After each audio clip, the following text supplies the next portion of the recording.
ध्यानाभ्यास के इस पवित्र अनुष्ठान में आपका हृदय से स्वागत है, अभिनंदन है, अभिवादन है। ध्यानाभ्यास के लिए कृपया अपने नेत्रों को बंद कर लीजिए और अपने अमूर्त शरीर का आश्रय करिए। सर्व बाह्य पदार्थों का आश्रय छोड़कर अपने अमूर्त शरीर का आश्रय करिए। पूर्ण आत्मनिर्भर होने का लक्ष्य बनाइए कि मुझे केवल अपने अमूर्त शरीर के उपयोग से जीना है, अन्य किसी बाह्य पदार्थ का उपयोग नहीं करना है। किसी बाह्य पदार्थ को देखना जानना भी नहीं है, केवल अपनी चिन्ह मूर्त जो सिर से पैरों तक विस्तार को प्राप्त है, जो मेरी वस्तु है। अन्य कोई वस्तु मेरी नहीं है, केवल मेरी वस्तु के अनुभव से, उसके उपयोग से ही मुझको जीना है। अन्य किसी बाह्य पदार्थ पर निर्भर नहीं रहना है, अत्यंत स्वाधीन होना है, पूर्ण स्वाश्रित होना है। जहाँ किसी बाह्य पदार्थ का सेवन नहीं, कोई आहार भी नहीं, कोई वस्त्र का ग्रहण भी नहीं, इंद्रियों से बाह्य पदार्थ को देखना जानना भी नहीं, पर का विचार करना भी नहीं, पर का स्मरण करना भी नहीं, केवल अपने चिन्ह मूर्त के अनुभव से अनंत काल रहना है, पूर्ण आत्मनिर्भर रहना है, वही परमात्मा होकर रहना है। परमात्मा पूरी तरह अपनी अमूर्त काया पर निर्भर है, उसी के अनुभव से जीते हैं और उसी से उनको उत्तम अतीन्द्रिय अविनाशी सुख का अनुभव होता है। क्योंकि अपनी वस्तु जो अपना अमूर्त शरीर है, वह सुखदाता है, सुख स्वभावी है, हमें पूर्ण सुख देती है और अनंत काल तक देती है। तो फिर पर वस्तुओं पर निर्भर क्यों रहना है, जब अपनी वस्तु ही उत्तम है, पूर्ण सुख दे सकती है, तो पर वस्तुओं पर निर्भर क्यों रहना है, उनकी ओर देखना भी क्यों है। इस वस्तु को उपयोग में नहीं लेना होता है, तो उसको हम देखते जानते भी नहीं है। देखना जानना भी पर वस्तु को उपयोग में लेना है, उस पर निर्भर रहना है, पूरी तरह अपने मूर्त का अनुभव करते हुए ही सुख से अनंत काल रहना है। यह लक्ष्य बनाते हैं तो फिर अनुभव करना सुगम हो जाता है। जो लक्ष्य बनता है, जो संकल्प बनता है, तदनुसार प्रवृत्ति स्वमेव होने लगती है। हम क्या लक्ष्य बनाते हैं, हम छोटे मोटे लक्ष्य बनाते हैं और उन्हीं की पूर्ति करने में लग जाते हैं, और वे लक्ष्य भी ऐसे हैं जो पराश्रय रूप है, वो परमात्मा दशा नहीं पा सकते हैं। लक्ष्य ऐसा बनाए कि हमें तो बस एक ध्यान के सत्र में जुड़ना है या कुछ समय तक ध्यान करना है, तो हमारे ध्यान में गति नहीं हो सकती है, क्योंकि लक्ष्य ही पूर्ण नहीं है, लक्ष्य ही अधूरा है। चाह ही पूर्णता की नहीं है, आत्मनिर्भर होने की चाह ही नहीं है। तो चाह नहीं है तो तदनुसार प्रयत्न भी नहीं होता है। कुछ बाह्य पदार्थों को पाने की चाह होती है, वही लक्ष्य होता है, तो उसी की पूर्ति के लिए हम प्रयत्नशील होते हैं।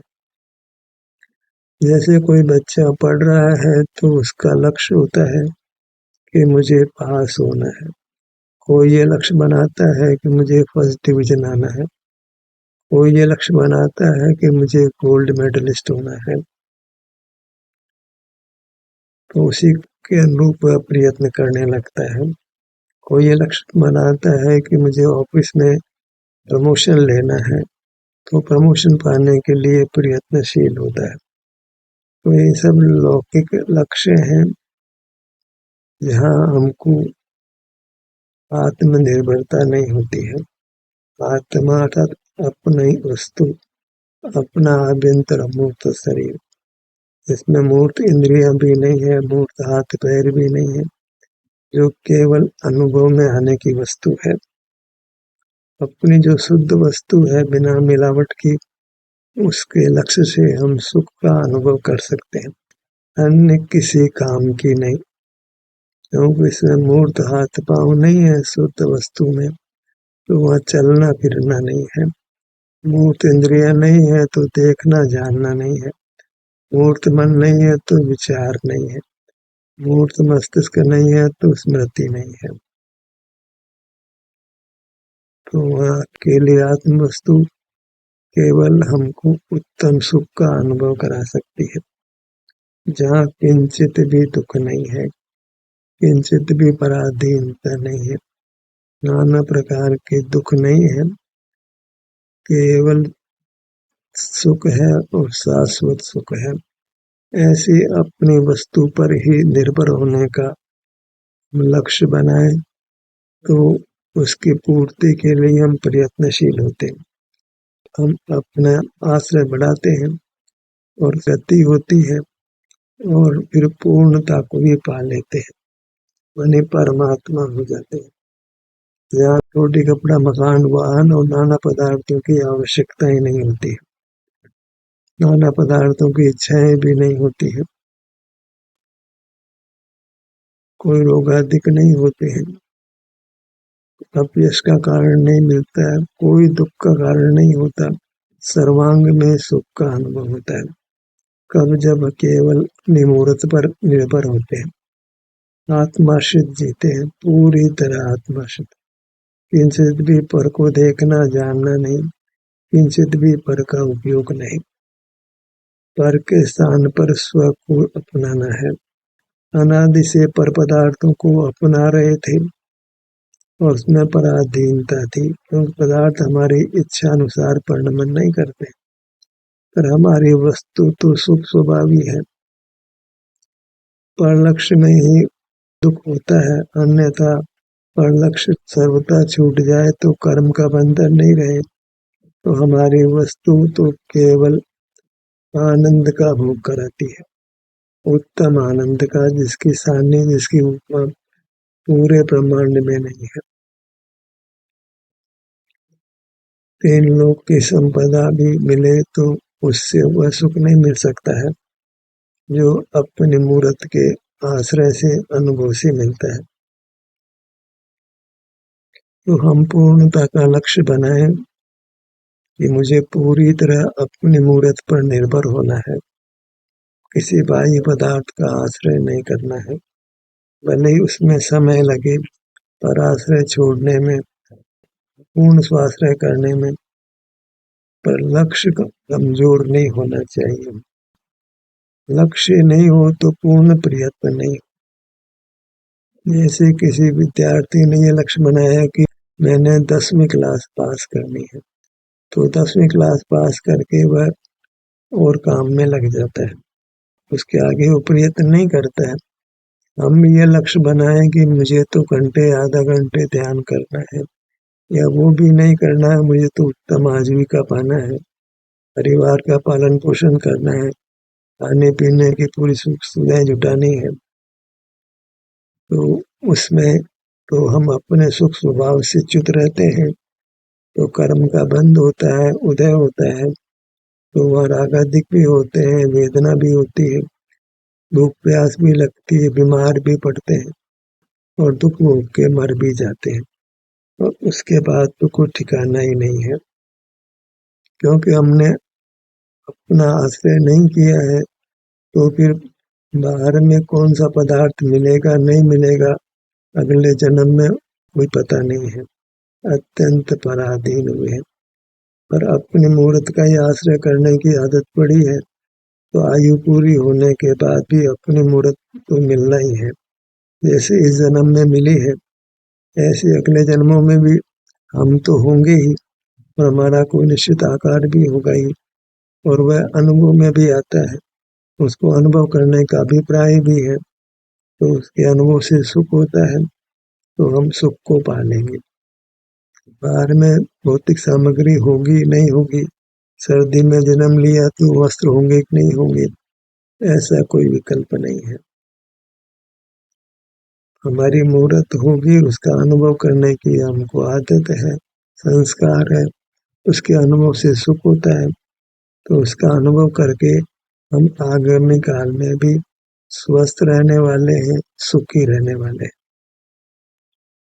एक मजबूत नींव बना ले। नींव मजबूत होती है तो भवन मजबूत होता है। जितना ऊंचा मकान बनाना हो तो नींव भी उतनी गहरी देनी पड़ती है ताकि वह ऊंचे मकान का भार ढो सके। ऐसे ही हमको पूर्ण सुख पाना है तो लक्ष्य भी पूर्ण स्वाश्रय का बनाना है। कभी अपना आश्रय करें, कभी पर का आश्रय करें, ऐसी स्थिति में हमको पूर्ण सुख नहीं मिलने वाला है। तो पूर्ण सुख पाने का लक्ष्य बनाएं, जहाँ कोई दुख नहीं होगा। तो उसके लिए आवश्यक है कि हम पूर्ण स्वावलंबी होने का लक्ष्य बनाएं।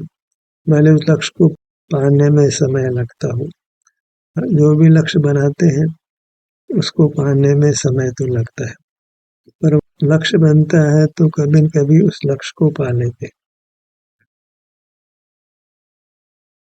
हम लक्ष्य तो बनाए कि पूरी तरह अपने अमूर्त काया के अनुभव रूप रहना है, किसी भी पर पदार्थ का उपयोग नहीं करेंगे, प्रयास करेंगे कि पूरी तरह पर पदार्थों के उपयोग से मुक्त होंगे, केवल अपने अमूर्त काया के आश्रय से ही जीवन व्यतीत करेंगे, परमात्मा होकर रहेंगे, संसारी होकर नहीं रहेंगे, मूर्त शरीर को पुनः प्राप्त नहीं करेंगे, जन्म मरण के भूख प्यास के राग द्वेष मोह के दुख नहीं भोगेंगे।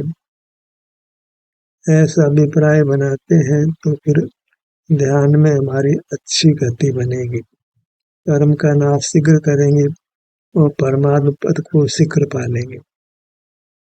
एक आधार हुआ काम शुरू करने से पहले, ताकि उस काम को हम निशंक रूप से कर सकें, पूरे पुरुषार्थ से कर सकें और उसका सुख हमको मिल सके।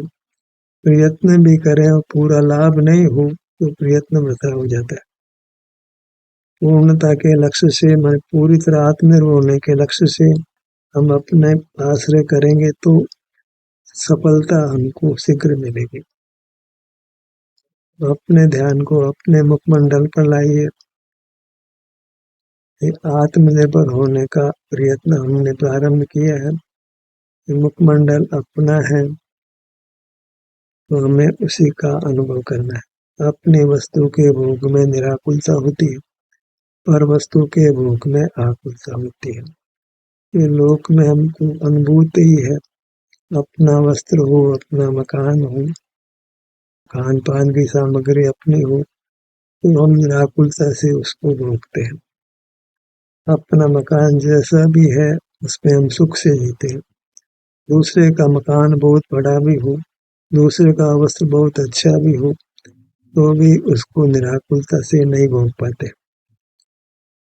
तो हम अपनी वस्तु को निराकुलता से भोगने का प्रयत्न करेंगे। मुखमंडल हमारा है, सुख स्वाभाविक भी है, इसके अनुभव से सुख भी होता है और अनुभव करते रहे तो पूर्ण सुख भी होगा। इस अभिप्राय से अपने ध्यान को अपने मुखमंडल पर लाइए।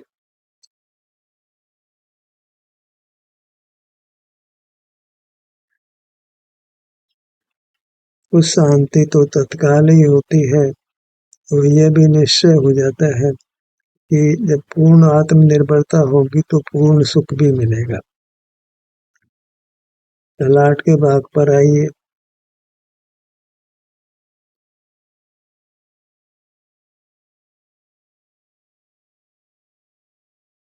मार्ग स्पष्ट हो, मार्ग का फल भी स्पष्ट हो, तो प्रयत्न है वह अत्यंत निर्दोष होता है और उसमें गति भी होती है। गुरु मध्य पर आइए।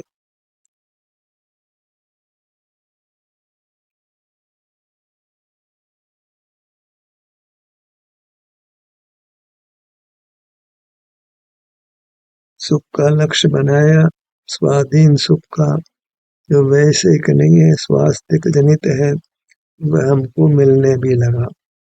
तो ये निर्धार हो गया कि ये मार्ग निर्दोष है, इससे हम अवश्य ही शाश्वत उत्तम सुख को पालेंगे। तो ध्यान में फिर गति होने लगती। नेत्रों के भाग पर आइए।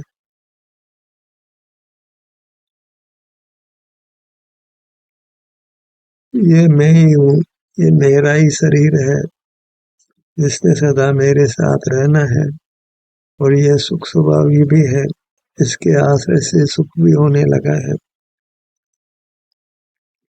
बायां नेत्र,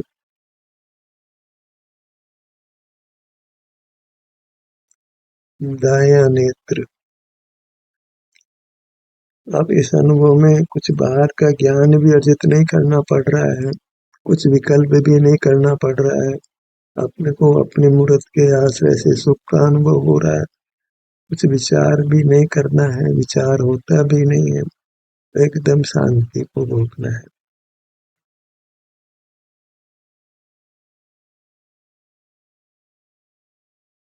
बाएं कान का भाग,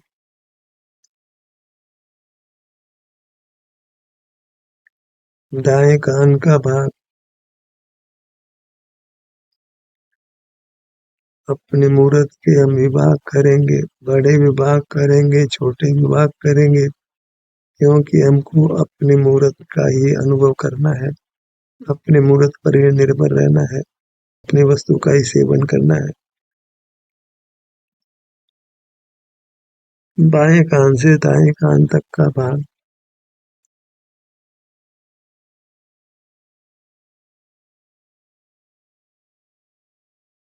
इसमें कुछ अर्थ व्यय भी नहीं करना पड़ता है, किसी की सेवा भी नहीं करनी पड़ती है, किसी की सेवा भी नहीं करानी पड़ती है, कोई आकुलता भी नहीं होती है।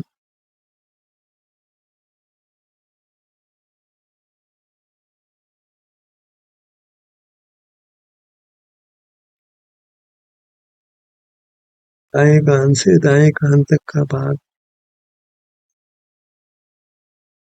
आप भी अपने आप को उसी प्रकार निर्देश दीजिए, क्योंकि उससे एकाग्रता सुगमता से होती है, आप अपने सन्मुख सुगमता से हो जाते हैं।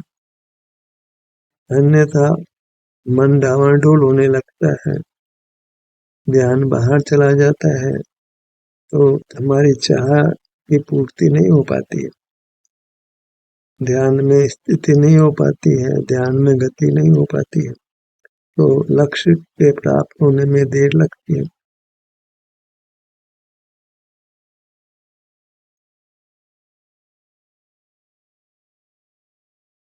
नासिका,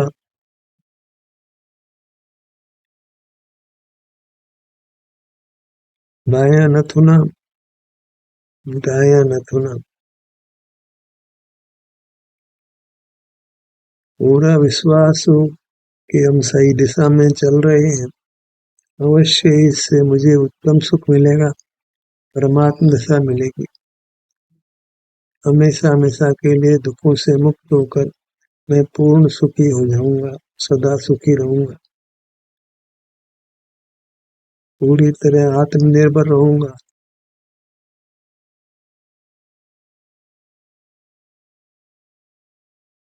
अपने शरीर पर निर्भर रहना वही आत्मनिर्भर होना है। जो अपना मूर्त शरीर है वही आत्मा है,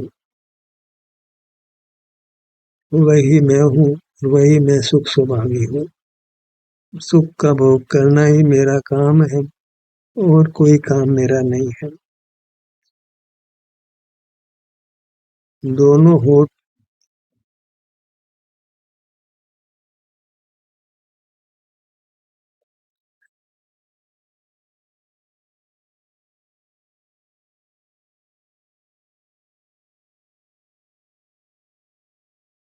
इस अनुभव से विश्व का सर्वोच्च पद प्राप्त होता है, जिससे ऊंचा कोई पद नहीं, जिससे अधिक सुख अन्य किसी पद में नहीं।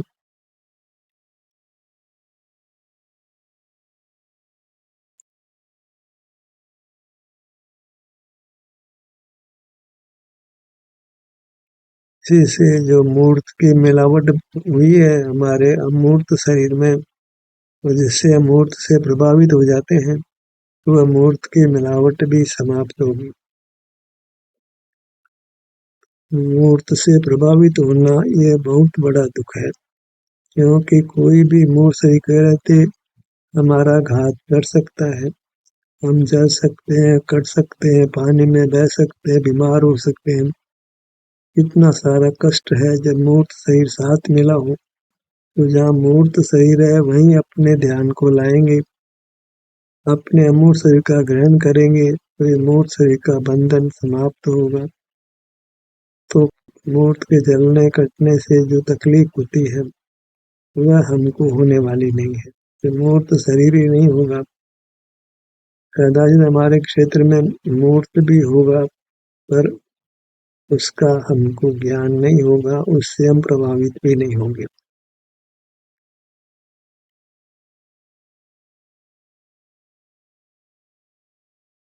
सुख तभी होने वाला है जब हम मूर्त से के ज्ञान से पूरी तरह रहित हो जाते हैं।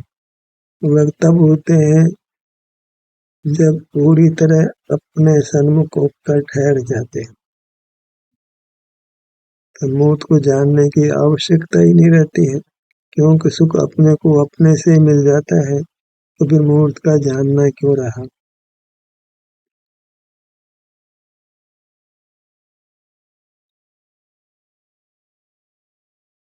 गर्दन के भाग पर आइए।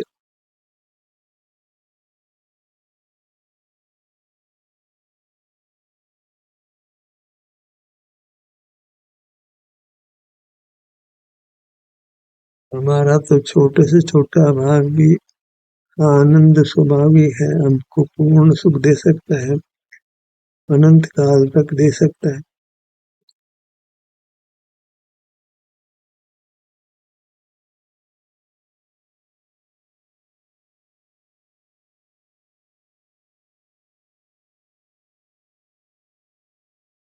हमारा सुख स्वभाव ऐसा है कि यदि हम परमाणु जितने भी होते तो पूर्ण सुखी होते।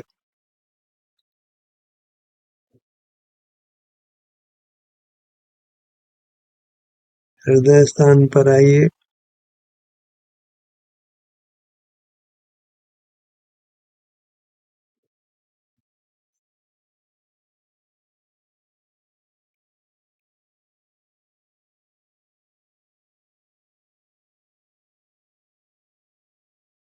पेट के भाग पर आइए। वेदना स्थिति में सुगमता से स्थिति बनती है, तो उसका पूरा लाभ लीजिए।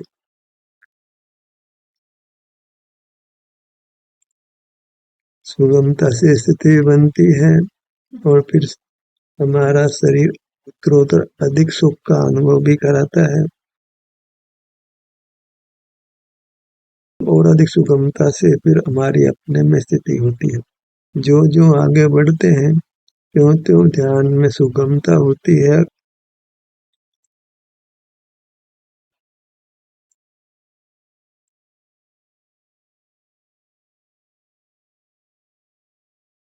नाभि स्थान।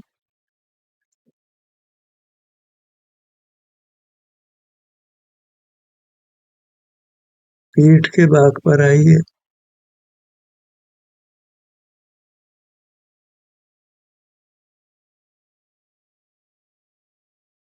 इतना ही ध्यान रखना है कि ये अपनी वस्तु है और सुख स्वाभाविक है। हम मनुष्याकार है, नहीं भी होते मनुष्याकार तो कोई हमारे सुख में फर्क नहीं पड़ने वाला था। तो जितना भी जैसा भी विस्तार है, वहाँ आकृति को मुख्य नहीं करके वहाँ जो सुख का परिणाम है उसको भोगना है।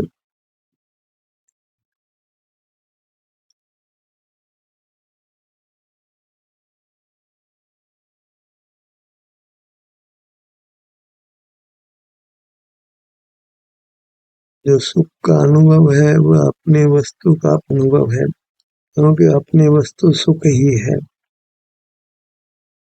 अपनी आकृति है वह सुख की ही बनी हुई है। दाई भुजा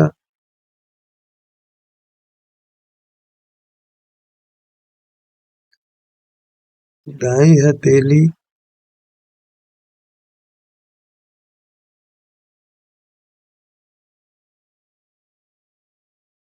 अभी जो भी संवेदना मिलती है वह संवेदना हमको कर्मों के बंधन से मुक्त करती है। जैसे जैसे कर्मों का बंधन मिटता जाता है वैसे वैसे हम आनंद घन होते जाते हैं, अर्थात आनंद का विशेष विशेष अनुभव होने लगता है।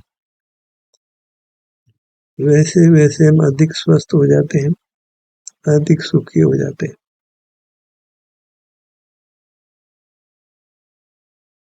आकार भी अच्छा स्वतः होता है। बीमार हो जाते हैं तो आकृति भी खराब हो जाती है, स्वस्थ होते हैं तो आकृति भी सुंदर होती है। बाई हथेली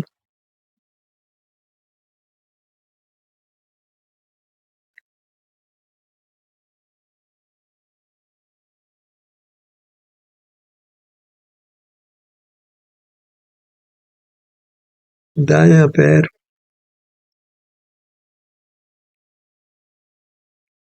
पगतली पांचों उंगलियां घुटना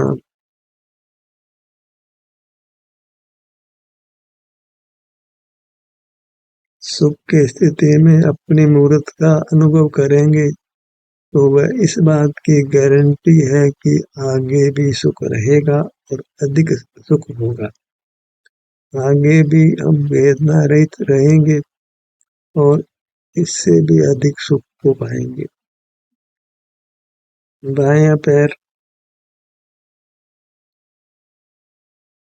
पगतली घुटना पूरा बायां पैर जो अपनी मूर्त है वह वास्तव में परमात्मा की मूर्त है, भगवान का रूप है, आनंद का रूप है। इसको मन ही मन हमने नमन करना है, क्योंकि अभी परमात्मा को नमन करने का भाव वर्तता है तो अपनी मूर्त को परमात्मा की मूर्त मान करके उसको नमन करके परमात्मा के नमन के भाव की इच्छा की पूर्ति करिए। ध्यान का सत्र यहीं समाप्त होता है। आपकी सहभागिता के लिए धन्यवाद।